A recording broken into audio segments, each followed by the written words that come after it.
अवधूत चिंतन श्री गुरुदेव दत्त। श्री स्वामी समर्थ महाराज की जय।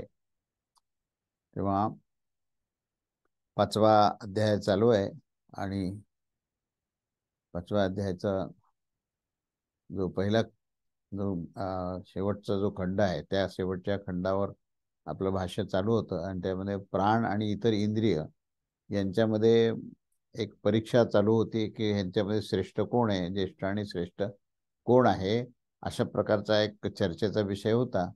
आणि तो आपण पाहिला मागच्या वेळेस की वाणी हे जेव्हा बोलत होते तेव्हा वाणी एक वर्ष बाहेर जाऊन आली आणि आल्यानंतर त्यांनी पाहिलं की अरे हे शरीर तर जिवंत आहे, मग माझ्याशिवाय हे शरीर कसं जिवंत असू शकतं। तर त्यांनी जो मुका मनुष्य आहे त्याचं उदाहरण दिलं की मुक्या माणसाला बोलता येत नाही पण तो जिवंत राहू शकतो, म्हणून वाणीशिवाय शरीर टिकू शकतं असं पहिल्याच्या 11व्या मंत्रामध्ये आपण पाहिलं।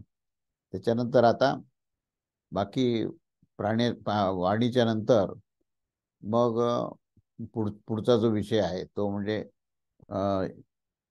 श्रोत्र आहे आणि मन आहे, असा विविध ह्याचा भाग घेतलेला आहे। तर त्या प्रत्येक ह्याचा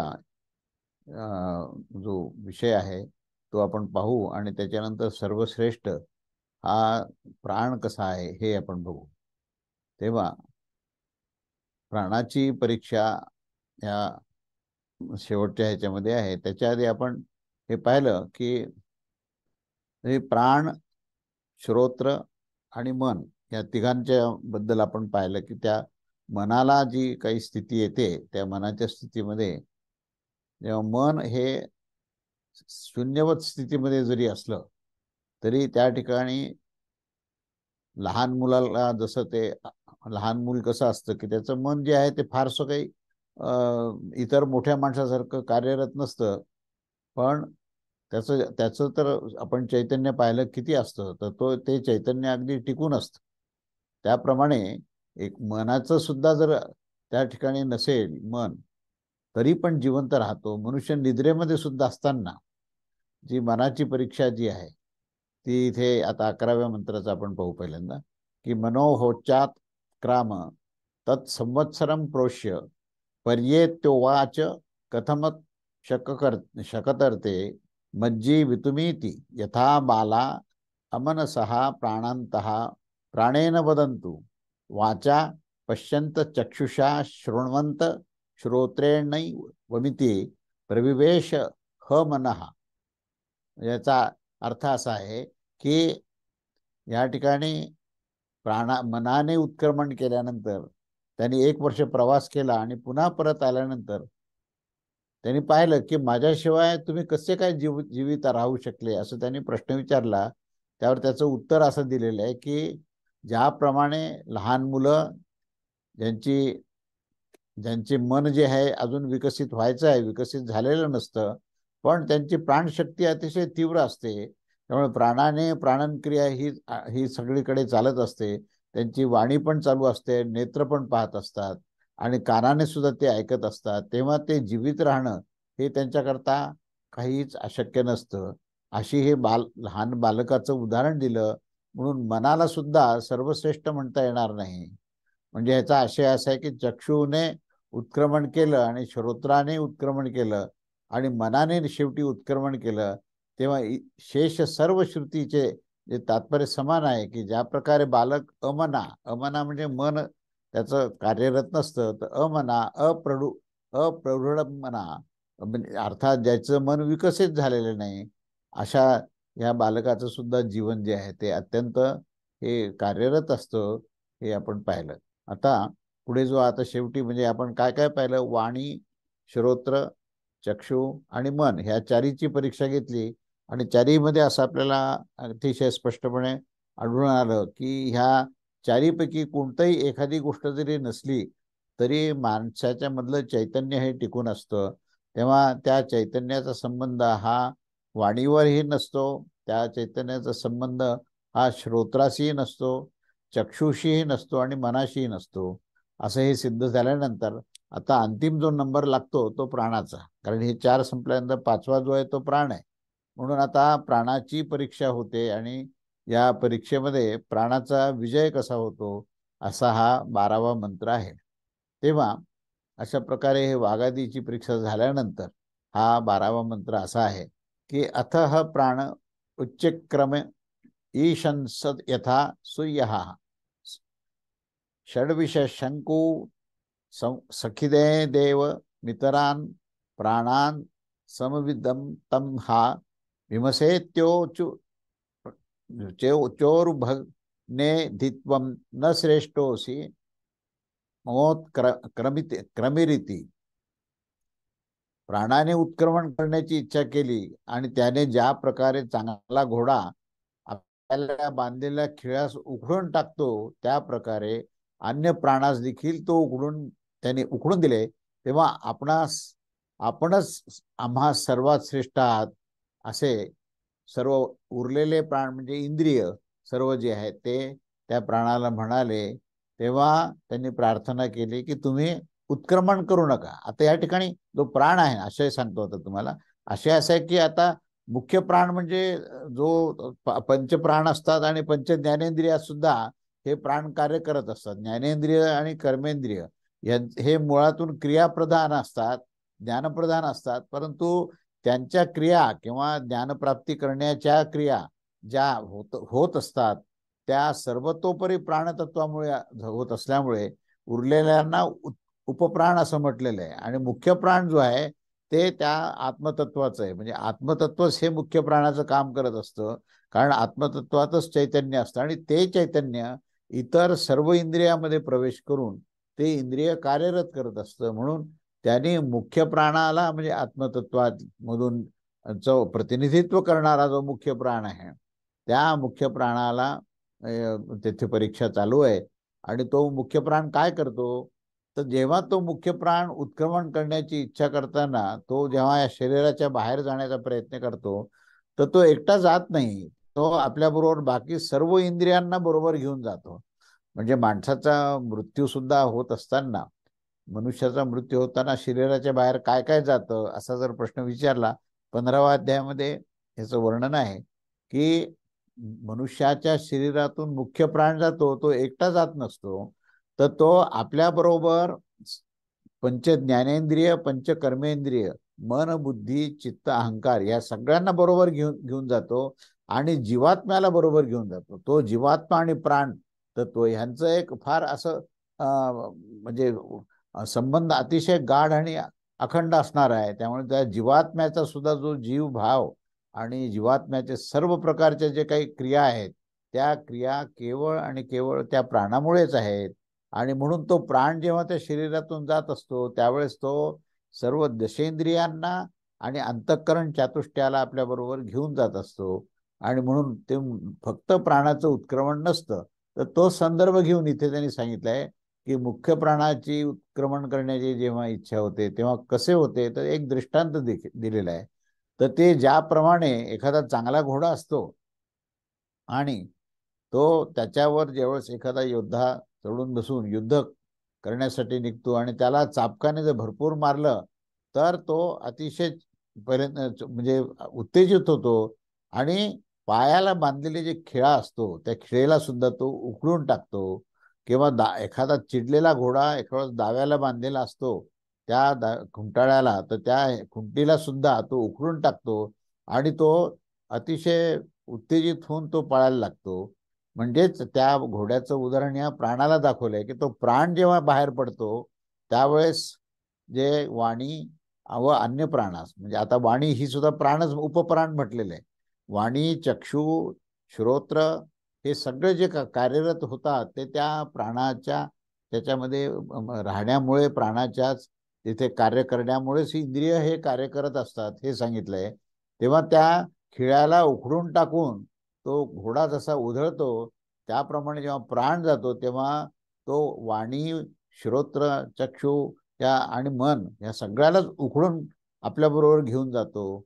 म्हणून तो सगळ्या सहित ठेवतो शरीराच्या हे बाहेर पडत असतो. अशा प्रकारे हे विचलित करून दिला जाणारा तो प्राण जो आहे तो आपल्या या गोलकामध्ये असलेली इंद्रिय म्हणजे सूक्ष्म पातळीवर, स्थूल पातळीवर गात्र आहेत आणि सूक्ष्म पातळीवर इंद्रिय आहेत. म्हणजे जे आपण अवयव हात, पाय, डोळे, नाक असं म्हणतो, आणि त्याला गोलकामध्ये म्हणजे तो सूक्ष्म पातळीवर जे आहे त्या सूक्ष्म देहामध्ये असणारे हाताच्या ठिकाणी हस्तेंद्रिय म्हणा, कर्मेंद्रिय जे आपण 5 कर्मेंद्रिय म्हणतो, हे 5 अवयवाच्या अधिष्ठानात ते 5 कर्मेंद्रिय आहेत. त्यानंतर हे डोळे, श्रोत्रेंद्रिय,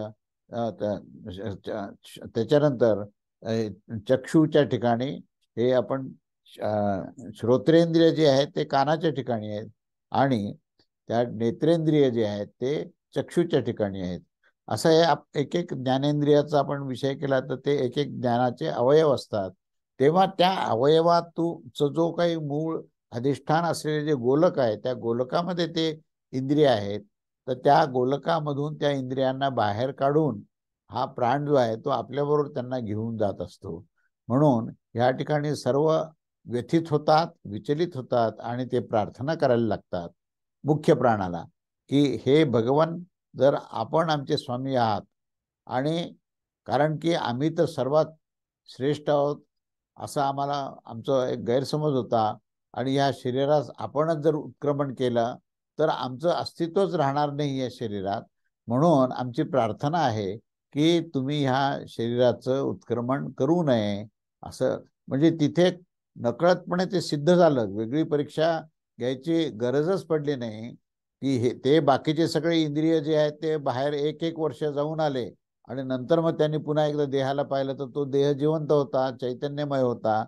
पण प्राणाला ते पाहायची गरज पडली नाही. प्राण नुसतं बाहेर जाण्याच्या प्रयत्नामध्येच हे सगळेच्या सगळे जे इंद्रिय आहेत ते त्या शरीरातून उखडून त्या बाहेर असे निघायला, म्हणजे विवशतेने त्यांची इच्छा असो का नसो, तर त्या शरीरातून बाहेर जाण्याची त्यांची जी काही परिस्थिती झाली, तर त्या परिस्थितीवरून हे अतिशय स्वाभाविकपणे हे इथे प्राणच सर्वश्रेष्ठ आहे असं इथं लक्षात येतं. आणि त्या कारणानेच मग बाकी सर्व जे इंद्रिय आहेत हे त्यांना प्रार्थना करतात की तुम्ही आता ह्या शरीरातून उत्क्रमण करून जाऊ नये, आणि तुम्ही जर जाल तर आम्हाला सुद्धा ह्या शरीरामध्ये थांबता येणार नाही.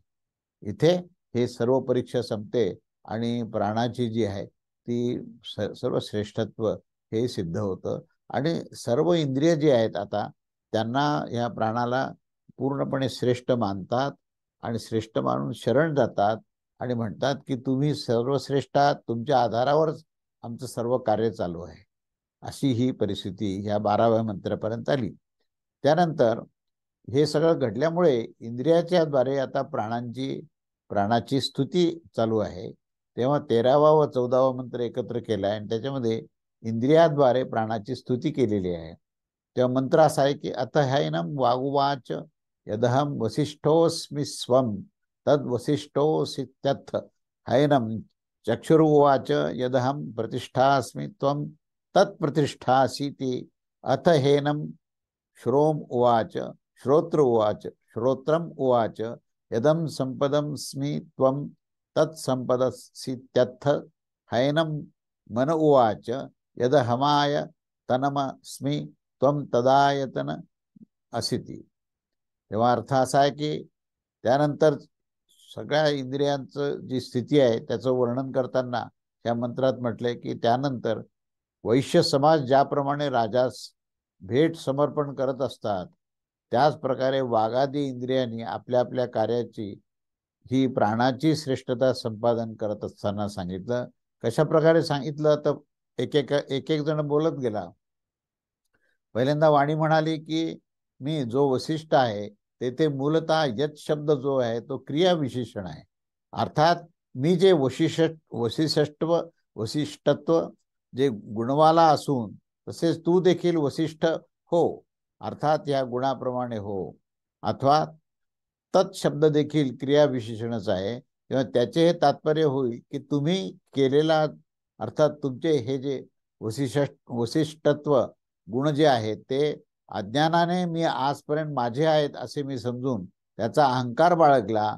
पण आता मला उपरती झाली की हे वसिष्ठ तत्व जे आहे हे तुमच्याकडनंच मला मिळालं, आणि म्हणूनच माझ्या वाणीमध्ये सामर्थ्य आलं, आणि म्हणून मी वाणीच्या माध्यमातून संवाद करू लागलो, निवेदन करू लागलो. पण त्यावेळेस माझं श्रेष्ठत्व आहे असं मी सांगण्याच्या प्रयत्नामध्ये मात्र माझं केवळ अज्ञानच दिसलं आणि मला असं वाटलं की हे वैशिष्ट्य असलेले जे गुण आहेत ते माझे स्वतःचेच आहेत असं मी समजून घेतलं, तर ते माझ्याकडनं तो प्रमाद झाला, म्हणून तुम्ही मला क्षमा करा. आणि अशाच प्रकारे पुढील चक्षु, श्रोत्र आणि मनाची सुद्धा हीच परिस्थिती झाली. त्या प्रत्येक इंद्रियाने आणि मनाने देखील प्राणासमोर पहिल्यांदा क्षमा मागितली आणि त्यांच्यामुळेच त्यांचं अस्तित्व आहे अशा प्रकारे कबुली दिली आणि प्राणाची स्तुती केली. असा हा 13वा आणि 14वा एकत्र मंत्र आहे. तेव्हा त्या मंत्राचा मुख्य आशय असा आहे की चक्षु, श्रोत्र, वाणी आणि मन हे सगळे जे काही इंद्रिय जे आहेत, जे शरीराच्या माध्यमातून काम करतात, तर ह्या कार्य करण्याच्या मागे प्राण आहे आणि प्राण हा आत्मतत्वाचाच हा प्रतिनिधी असल्यामुळे ते आत्मतत्वच त्याच्या माध्यमातून काम करतं. तर त्यामुळे त्या आत्मतत्वाचं जर विस्मरण झालं आणि प्रत्येक इंद्रियाला जर अहंकार झाला की माझ्यामध्ये हे सामर्थ्य आहे आणि म्हणून मी हे सगळं करू शकतो, म्हणजे एखादा समजा प्रवचनकार आहे आणि तो वाणीतून अतिशय तेजस्वी सांगतोय आणि लोक सुद्धा त्याची प्रशंसा करतात, तर त्या प्रशंसेच्या मोहामध्ये वाहत जाऊन जर तो असं म्हणेल की हे सगळं जे काही मी म्हणतोय ते माझ्यामध्ये ते सामर्थ्य आहे, माझ्या वाणीत सामर्थ्य आहे, माझ्या श्रोत्रात सामर्थ्य आहे, माझ्या मनाचं सामर्थ्य आहे, असं आपलं स्वतःचं सामर्थ्य जर तो जीवात्मा जर म्हणत असेल आणि प्रत्येक इंद्रिय सुद्धा हे आपण सर्वतोपरी समर्थ आहोत असं जर म्हणत असेल, तर तो फार मोठा अज्ञान आणि प्रमाद होईल. तेव्हा ह्या अज्ञान आणि प्रमादाला पासून आपण आता दूर व्हावं आणि प्राणाला आपण शरण जावं, म्हणजेच आत्मतत्वाला म्हणजेच परमात्म्याला शरण जावं असा त्यातला अर्थ अध्यारूत आहे. त्यानंतर आता 15वा मंत्र असा आहे, न वै वाचो न चक्षुंशी न श्रोत्राणी न मनांसी त्याच चक्षते प्राणा इत्ते चक्षते प्राणो हे वैतानी सर्वाणी भवती. आता याचा अर्थ असा आहे की लोकांमध्ये समस्त इंद्रियास न वाक न चक्षु न श्रोत्र न मन देखील म्हणता येईल, कारण की हे सर्व इंद्रिय जे आहेत ते प्राणच आहेत.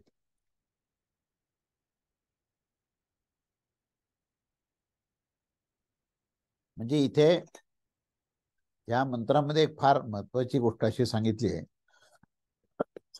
की जे हे सर्व इंद्रिय जे आहेत त्यांचं वेगळेपण किंवा त्यांचं वेगळं अस्तित्व आपल्याला मानताच येणार नाही. हे जे इंद्रिय आहेत हे इंद्रिय केवळ प्राणामुळे कार्यरत आहेत, म्हणून त्या इंद्रियांना फक्त वाक, फक्त चक्षु, फक्त श्रोत्र किंवा मन असं म्हणणं हे अयोग्य होईल. याचं कारण असं की केवळ प्राणच ह्या सर्व इंद्रियातून अभिव्यक्त होतात, म्हणून हे सर्वत्र तो प्राणच आहे असं अशी धारणा ठेवणं ही योग्य राहील असं या 15व्या मंत्रात म्हटलेलं आहे.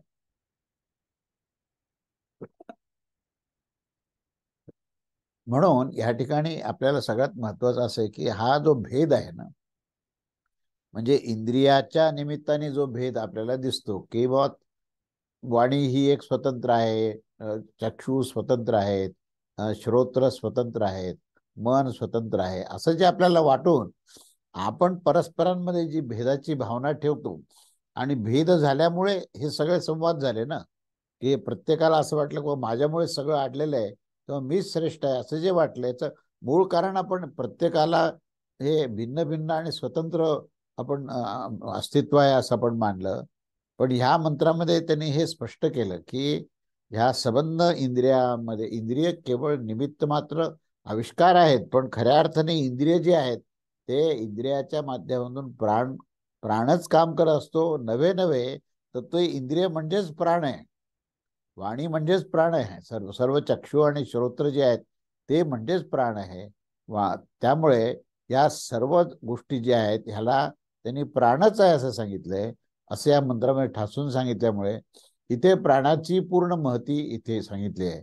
तेव्हा या 15व्या मंत्राचा जो आशय आहे तो आशय असा आहे की लोकांमध्ये ह्या वाक आदी समस्त इंद्रियाची लौकिकता अथवा शास्त्रज्ञ पुरुष सुद्धा असं हे मान्य करतात की ही जी काही लौकिकता आहे ती लौकिकता न वाकची आहे, न चक्षुची आहे, न श्रोत्राची आहे, न मनाची आहे.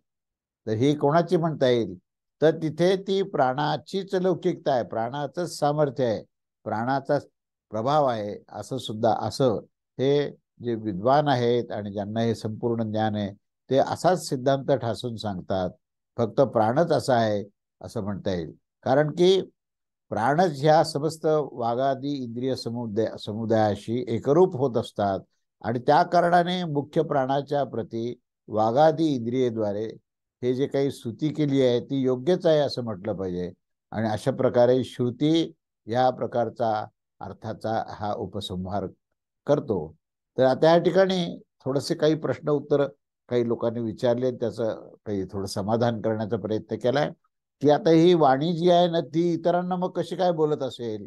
कारण इथे तुम्ही म्हटलं सगळीकडे एकच प्राण आहे, अशी शंका घेऊन त्याचं आणखीन स्पष्टीकरण देण्याच्या निमित्ताने अशी शंका घेतली की हे कसं काय शक्य आहे की जर प्राणच समजा वाणीमध्ये आहे, श्रोत्रामध्ये आहे, चक्षुमध्ये आहे, मनात आहे, तर ते एकमेकाशी मतभेद कसे काय त्यांचे होऊ शकतात? कारण एकच तत्व सगळीकडे आहे.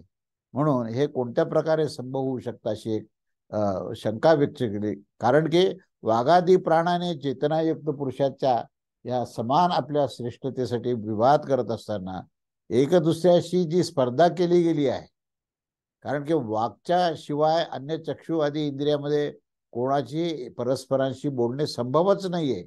वाणीच्या मुखातून ध्वनी निघतो, शब्द निघतात, पण डोळ्याच्या माध्यमातून शब्द निघत नाहीत, श्रोत्राच्या माध्यमातून शब्द निघत नाहीत. तेव्हा ह्यांची संवाद एकमेकाशी कसा झालेला आहे आणि एकच प्राणतत्व सगळ्यामध्ये असताना सुद्धा ह्याच्यामध्ये श्रेष्ठ कोण आहे ह्याच्यावर चर्चा कशी झाली. आणि मग त्याच्या देहातून निघून जाणे व त्याने पुन्हा प्रवेश करणे आणि परत ब्रह्माच्या जवळ जाणे अथवा प्राणाची स्तुती करणे हे देखील कसं काय संभव आहे? कारण प्राण आणि ते एकच आहेत. तेव्हा पूर्वीचे जे काही 3-4 मंत्र म्हटलेले आहेत ही संभावना कशी काय झाली असा हा मूलभूत प्रश्न आहे. त्याच्यावर मग सद्गुरू जे समाधान करतात त्यावर ते असं म्हणतात की अग्नी आणि चेतन देवतांच्या अधिष्ठानामध्ये होणाऱ्या वाघादी इंद्रियाची जी चेतना तर शास्त्राने सिद्धच आहे की ती एकच आहे. जर असे म्हणाल की अशा प्रकारे एकाच देहामध्ये अनेक चैतन्ययुक्त राहणारे हे म्हणजे तार्किकांच्या मतानुसार त्याचा विरोध होईल, तर असे म्हणणे योग्य नाही. कारण की त्यांनी ईश्वराची जी संकल्पना आहे तो निमित्तही तोच आहे आणि कारणही तोच आहे, अधिष्ठानही त्याचाच आहे आणि आविष्कारही त्याचाच आहे, ह्याची स्वीकृती केली आहे. तेव्हा तार्किक लोक जे जे काही ईश्वराचा स्वीकार करत असतात तर ते कसा की रथादी समान ईश्वराच्या अधिष्ठित असलेले जे मन आहे आणि त्याच्या बरोबर आध्यात्मिक जे भूत व इंद्रियांची आणि पृथ्वी इत्यादी बाह्य पदार्थांची जी नियत प्रवृत्ती जी मनात असतात आणि आम्ही लोक तर अग्नी इत्यादी चैतन्यमय देवतांना देखील अध्यात्म शरीरवंती भोगता मानत नाहीत. तर मग काय मानत असतात? तर आम्ही तर अध्यात्म अधिभूत आणि अधिदैव या भेदाने करोडो विकल्पाने युक्त एकमात्र प्राणदेवतांची भेदस्वरूप त्या इंद्रियापासून युक्त देवतांच्या आणि ईश्वरास अध्यक्षता मात्र असं मानून नियंता आहे तोच नियंता आहे असं आम्ही मानतो. कारण की तो ईश्वर इंद्रियासहित ही अकरण आहे. ईश्वर जो आहे तो करण म्हणता येणार नाही, तो आणि इंद्रिय अंतःकरण बहिःकरण म्हणतो क्रियाप्रधान. ईश्वर स्वतः अक्रिय आहे पण तो अधिष्ठानामध्ये आहे, तोच प्रेरक तत्व आहे, तोच अध्यक्ष आहे. तेव्हा हातापायाशिवाय वेगवान आणि ग्रहण करणारा तोच आहे. कारण त्या परमेश्वराची संकल्पना सुरुवातीला ऐतरेय उपनिषदात मांडली की त्याला कुठल्याही प्रकारचा हात पाय इंद्रिय वाणी असं काही नसताना सुद्धा तो सर्व प्रकारे ब्रह्मांडाची निर्मिती करतो. तो नेत्राशिवाय पाहत असतो, कानाशिवाय ऐकत असतो, असं असं त्याचं वर्णन आहे. तेव्हा या मंत्राच्या वर्णनाने असे निश्चित प्रमाणित केलंय की याशिवाय आपण श्वेताश्वतर देखील पाहिला, त्याच्यामध्ये सुद्धा असा पाठ आहे की उत्पन्न होत असताना हिरण्यगर्भास पहा आणि प्रथम हिरण्यगर्भास निर्माण केले. म्हणजे परमेश्वराची निर्मिती बघा, प्रथम निर्मिती हिरण्यगर्भाची आहे. आणि हे सगळं म्हणत असताना त्याच परमेश्वराचं वर्णन असं आहे की त्याला श्रोत्र नाहीयेत, त्याला नेत्र नाही आहेत, म्हणजे तो निर्गुण निराकार आहे. आणि तो निर्गुण निराकार असून त्या इंद्रिया विरहित तो आहे, पण तो सर्वाची निर्मिती करू शकतो, असं जे वर्णन आहे. आणि त्यांनी प्रथम जे निर्माण केलं ते हिरण्यगर्भ केलं, आणि त्याच्यातून ते संबंध ब्रह्मांड आणि मग सगळ्या प्राकृतिक गोष्टी निघाल्या. तेव्हा या शरीरामध्ये त्या ईश्वर आणि देवतापेक्षा हे विलक्षण असं कर्मफलाचा संबंध असताना जो जीव आहे तो तोच खऱ्या अर्थाने भोगता आहे, असं पुढे सांगितलंय. वाघाधिकाचा जो संवाद तर इथे उपासकाच्या प्रती अन्वय आणि व्यतिरेकाप्रमाणे प्राणाची श्रेष्ठताच निर्णय करण्यासाठी कल्पित केलेला आहे. म्हणजे इथे हे का सांगितलंय याचे थोडंसं त्यांनी समर्थन असं केलंय की वाणी किंवा इतर जे इंद्रिय आहेत या इंद्रियाचा ह्या काल्पनिक संवाद आहे, आणि त्या संवाद करण्याचा उद्देश असा आहे की ते प्राणाची श्रेष्ठता व्हावी. त्याला शब्दशः न घेता त्याने त्याचा तत्वतः त्याचा अर्थ समजला पाहिजे. एकच तत्व आहे. तसं जर पाहिलं तर आपण पाहतो की चार प्रकारचे वर्ण आहेत, आणि ह्या चार वर्णामध्ये परस्परात भेद सांगितलाय. मग भेद कुठे आहे, तर तो गुणाच्या बाबतीत भेद आहे, पण त्याच्या मूळ अस्तित्वाच्या बाबतीत विचार केला ते अभेद्य तत्व आहे. म्हणून त्या गुणाचा व्यतिरेक करायचा आणि परमेश्वराचा अन्वय करायचा, आणि त्याशी एकरूप झाल्यानंतर मग हे जे भेद आहेत हे कल्पित आहेत हे आपल्याला लक्षात येतं. ज्या प्रकारे लोकांमध्ये मनुष्य आपल्या श्रेष्ठतेसाठी परस्परांमध्ये विवाद करत असताना कोणत्या तरी विशेष गुणवान गुणज्ञास विचारत करत असतात, आणि आमच्यामध्ये कोणत्या गुणाची दृष्टीने आम्ही श्रेष्ठ आहोत. जसं ब्राह्मण स्वतःला श्रेष्ठ समजतात, वस्तुतः त्याच्यामध्ये तो सत्वगुण प्रधानता, त्या सत्वगुणाची श्रेष्ठता आहे. त्या ब्राह्मण नावाच्या त्या मनुष्यामध्ये श्रेष्ठत्व नाही, तर ती प्रकृती आहे.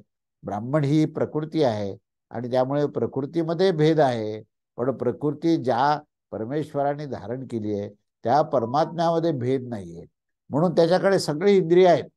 आणि ही जी काही संवाद जी झाले हे सगळे संवाद हे केवळ एक कल्पना होती. कशाकरता केलं तर प्रयोजन त्याचं एकच आहे की प्राणाची श्रेष्ठता सिद्ध करणे. आणि त्याच प्रकारचे हे उद्योग आपले अथवा कोणत्याही दुसऱ्याची श्रेष्ठता याचा निर्णय करत असताना श्रुतीने वागादीमध्ये या व्यवहाराची केवळ कल्पना केली होती. ज्यांच्या की वागादीमध्ये एकेकाच्या अभावामध्ये देखील जीवन पाहिल्या जाऊ शकते, असं पाहून उपासक जो आहे तो कोणत्याही प्रकाराने प्राणाची श्रेष्ठता ही समजून घेतली पाहिजे, असा या ठिकाणी हे प्रयोजन आणि उद्देश आहे. तसंच या ठिकाणी कौशितकी ब्राह्मण उपनिषदामध्ये सुद्धा तिथली जी श्रुती आहे ती श्रुती सांगते की मनुष्यवाणीशिवाय जिवंत राहू शकतो, कारण आम्ही अंधांना पाहतो. श्रोत म्हणजे कानाशिवाय सुद्धा जिवंत राहू शकतो, कारण की आम्ही बहिऱ्यांना पाहत असतो. हात कापले गेले तरी मनुष्याचं जीवन चालू असतं, आणि पाय कापले असले तरी तो जिवंत राहू शकतो. तर जिवंत राहणं म्हणजे काय, तर ते आत्मतत्व, ते चैतन्य तत्व आहे. आणि त्याचा प्रभाव जेव्हा या अवयवात होतो तेव्हा आम्ही जिवंत म्हणतो, पण ते अवयवामुळे तो जिवंत राहत नाही, तर त्या प्राणतत्वामुळे जिवंत राहतो. आणि ते प्राणतत्व म्हणजेच आत्मतत्व, परमात्मा तत्व आहे. त्यामुळे त्या अधिष्ठानाचं विस्मरण जर झालं तर सगळंच अज्ञान आहे. म्हणून या ठिकाणी प्राणाच्या श्रेष्ठतेचं इथे वर्णन केलेलं आहे. अशा प्रकारे हा 15वा मंत्र संपला, आणि अशा प्रकारे छांदोग्य उपनिषदातील पंचम अध्यायातील प्रथम खंड संपूर्ण झालेला आहे. त्यामुळे आता हे पंचम खंड प्रथम खंड जो आहे हा पंचम अध्यायातला आता संपलेला आहे, ज्याच्यावर आपण 15 मंत्र घेतले. आता आपण दुसऱ्या खंडामध्ये प्रवेश करूया. तर दुसऱ्या खंडामध्ये आता प्राणाचा आणि याचा पुढे संवाद चालूच आहे, आणि त्या संवादामध्ये आता प्राणाचं अन्न निर्देश करणारा हा पहिला मंत्र आहे की प्राणाचं अन्न काय आहे, वस्त्र काय आहे, अशी ही सगळी पुढे चर्चा केलेली आहे. तेव्हा द्वितीय खंडामध्ये पहिला मंत्र प्राणाचा अन्न निर्देश ह्या मंत्रामध्ये दिलेला आहे.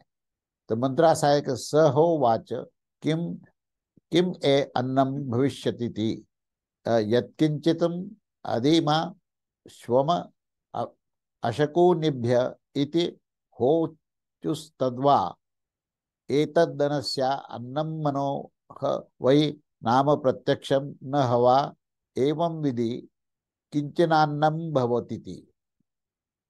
अर्थ असा आहे की त्यांनी सांगितलं की माझे अन्न काय आहे, कोणी सांगितले, कोणी विचारले, हे प्राणाने विचारले इतरांना. आता कारण हे त्यांचे पूर्णपणे सहयोग झाला, ते सर्व वाणी इत्यादी सर्व त्याला हे झाले, पूर्ण शरण आले.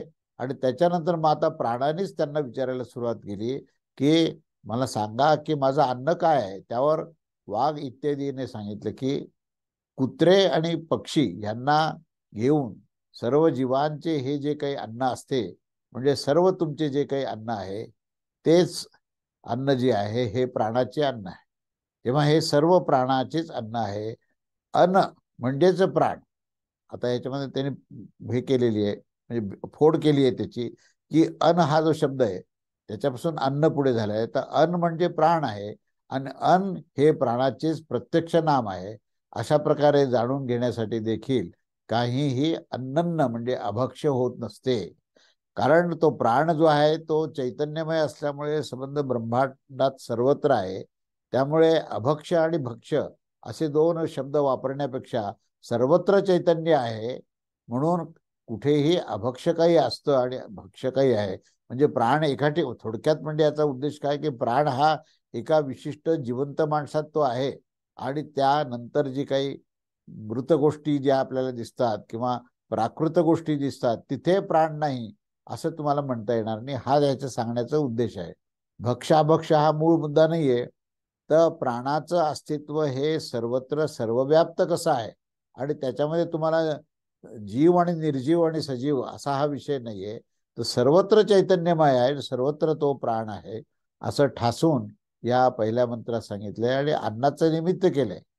आणि याचा आशय असा आहे की मुख्य प्राणाने विचारलं की माझं अन्न काय आहे, आणि अशा प्रकारे मुख्य प्राणास समजा की प्रश्नकर्ता बनवून वाघाधिकास जबाबदार असे कल्पित केले. आणि पुढे श्रुती त्या निमित्ताने सांगते की ह्या लोकांमध्ये जे सर्व प्राणी पक्षी वगैरे जे असतात त्यांचा संबंध, प्राण्यांचं जे काही अन्न आहे तेच अन्न त्या म्हणजे ते खऱ्या अर्थाने तो प्राण त्या अन्नातच असतो. त्यामुळे त्याचं अन्न काय आहे, तो प्राण स्वतःच अन्न रूपामध्ये येतो आणि चैतन्य सर्व प्राणीमात्रांना वस्तुमात्रांना देतो.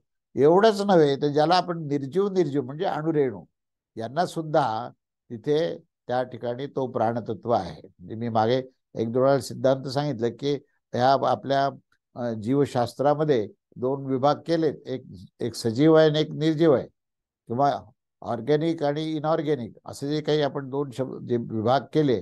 आणि त्याच्यामध्ये जे निर्जीव आहे त्या ठिकाणी प्राण नाही असं गृहीत धरलेलं आहे, त्या ठिकाणी जीव नाही असं धरलेलं आहे.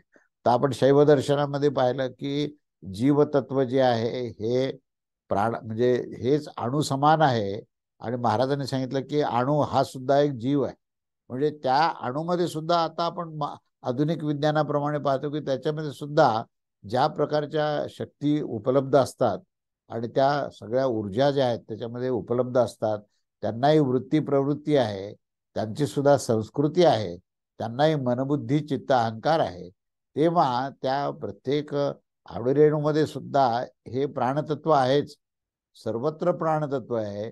अन्न हे स्वतः प्राणानेच युक्त आहे आणि त्या प्राणासाठी हे सर्व अन्न हे त्या प्राणासाठीच आहे. म्हणजे प्राण स्वतः चैतन्यमय असून तो सर्वत्र सर्वव्याप्त प्रत्येक अणुरेणू आणि प्रत्येक प्राणीमात्रामध्ये आहे. आणि तो प्राणच जो आहे तो अन्न होतो आणि अन्न जो आहे तो प्राणरूप होतो आणि तो सर्वांचं पोषण करतो.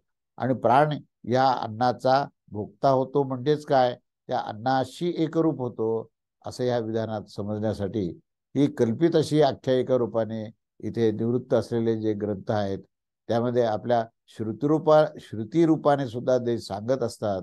ते असं आहे की जे जे काही अन्न या लोकात प्राण्याच्या द्वारे भक्षित केले जात असते ते प्राणाचे अन्न, ते सर्व प्राणाचेच अन्न आहे. अर्थात ते प्राणानेच भक्षित होत असते आणि प्राणानेच सर्व प्रकारच्या क्रियेमध्ये व्याप्तीरूप सर्व गुण प्रदर्शित करण्यासाठी त्याचेच हे हे प्रत्यक्ष नाम आहे. म्हणजे आपण जे म्हणतो ना अन्न, अन्न हेच प्राणरूप आहे आणि अन्नामध्ये प्राण आहे. अन्न जेव्हा भक्षण करतो तेव्हा त्या अन्नाचं पाचन करण्याची जी क्रिया आहे ती सुद्धा प्राणामुळे आहे. म्हणून तो प्राण बाहेरून अन्नाच्या रूपात मध्ये येतो आणि त्या अन्नाच्या निमित्ताने पुन्हा एकदा प्राणशक्ती जी शरीरामध्ये जी पसरते, तर त्या शक्तीनेच त्या अन्नाचं पचन क्रिया होते. म्हणून तो अन्न हा अंतर्बाह्य आहे आणि म्हणून त्याला अन असं प्रत्यक्ष नाव दिलेलं आहे. कारण की आदी उपसर्ग पूर्वीच असल्याने त्याची विशेष गती इथे सिद्ध होत असते. अशा प्रकारे अन्नाचे भक्षण करणाऱ्या प्राण्याचे नाम ग्रहण केले गेले आहे आणि त्यामुळे तिथे अन्न हे प्रत्यक्ष अन हे प्रत्यक्ष नाम आहे. अर्थात हे सर्वान्नभक्षी प्राणाचे साक्षात नाम आहे. अशा प्रकारे जाणणारा आणि उपयुक्त प्राणवेत्यासाठी, अर्थात जो हे जाणत असतो की मी संपूर्ण भूतामध्ये स्थित आणि सर्व अन्नाचा भोगता हा प्राण म्हणजे मीच आहे, यासाठी काही पण समस्त प्राण्याद्वारे भक्षित होणारे कोणतेही अन्न हे अभक्ष्य होत नसते. तात्पर्य त्याचं समजणं महत्वाचं आहे. हे तात्पर्य असं आहे, या प्रकारे जाणणाऱ्यांना सर्व अन्न आहे. कारण तो विद्वान देखील म्हणतो की प्राणस्वरूप होऊन सर्वत्र हे चैतन्य कार्य करत असतं. की तसंच दुसऱ्या एका श्रुतीमध्ये म्हटलं की प्राणानेच हा सूर्य उगवतो. आता या प्राणाचा प्रभाव कुठपर्यंत सांगितला आहे, तर संबंध ब्रह्मांडात सांगितलं की सूर्याचं सुद्धा उगवणं आणि मावळणं ही सगळी क्रिया त्या प्राणानेच होते. प्राणामध्येच त्याचा अस्त होतो. असा हा उपक्रम करून या अशा प्रकारे जाणणाऱ्यापैकी सूर्याचा उदय होत असतो आणि जाणणाऱ्यापैकी त्याचा अस्त होत असतो. असा हा शेवटी त्या प्राणतत्वाचा उपसंहार केलाय, त्याचं श्रेष्ठत्व सांगितलंय आणि तो सर्वत्र कसा आहे याचं हे वर्णन या मंत्रामध्ये करून त्यांनी ते स्पष्टीकरण केलेलं आहे की हे अशा प्रकारचं आहे. नंतर हा दुसरा मंत्र असा आहे. दुसरा मंत्र हा विषय जसा आता त्याचा अन्न हा विषय जसा आपण पाहिला, तसा हा दुसरा विषय जो आहे तो प्राणाचा वस्त्र निर्देश असा हा विषय आहे. म्हणजे प्राणाचं वस्त्र काय हा विषय थोडक्यात सांगायचं नाही. तेव्हा मंत्र असा आहे की स होवाच किम वासो भविष्यती अत्याप इति हेतुस्त तद्भाद्वा एतद शिष्यानां पुरस्ताच्चो परिष्टाच्चाद्भिः परिदधिति लंबुको ह वासो भवत्यनग्नो ह भवति. आता त्यांनी प्राणाने विचारलंय बरं का असं की माझं वस्त्र काय आहे हे सांगा.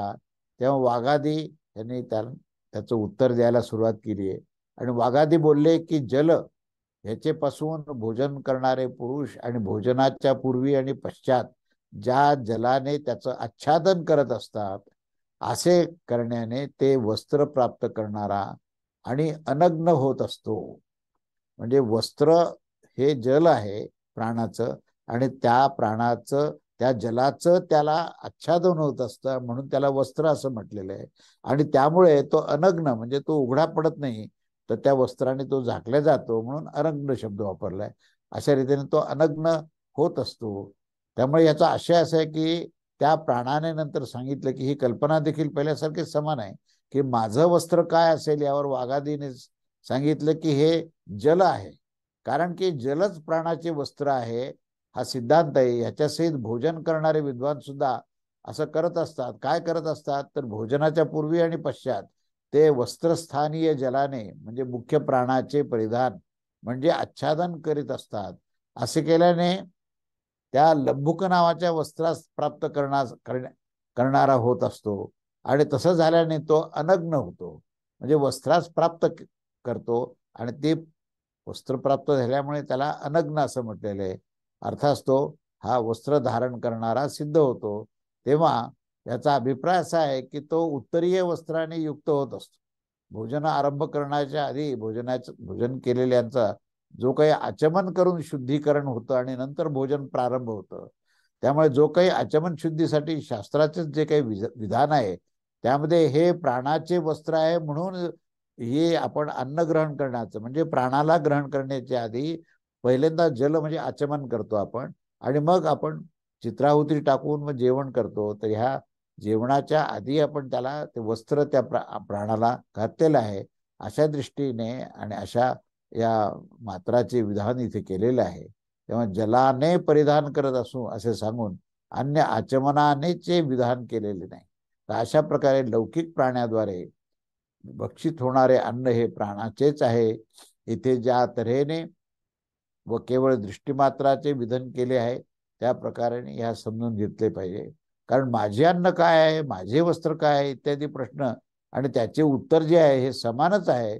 जर या श्रुतीच्या अनुसार प्राणासाठी अपूर्व नवीन अचानक विधान एखादं गृहीत धरून मांडण्यात आले, तर क्रमी इत्यादींच्या अन्नाचा प्राणाचा भक्ष्यरूपाने विधान हे कसे समजले जाईल. अशा प्रकारे समान रूपाने विज्ञानार्थक प्रश्न आणि उत्तराचे हे प्रकरण विज्ञानरूप प्रयोजनांच्यासाठीच आहे. आणि ते होण्याच्या कारणानेच येथे अर्धजरतीय न्यायाने कल्पना करा.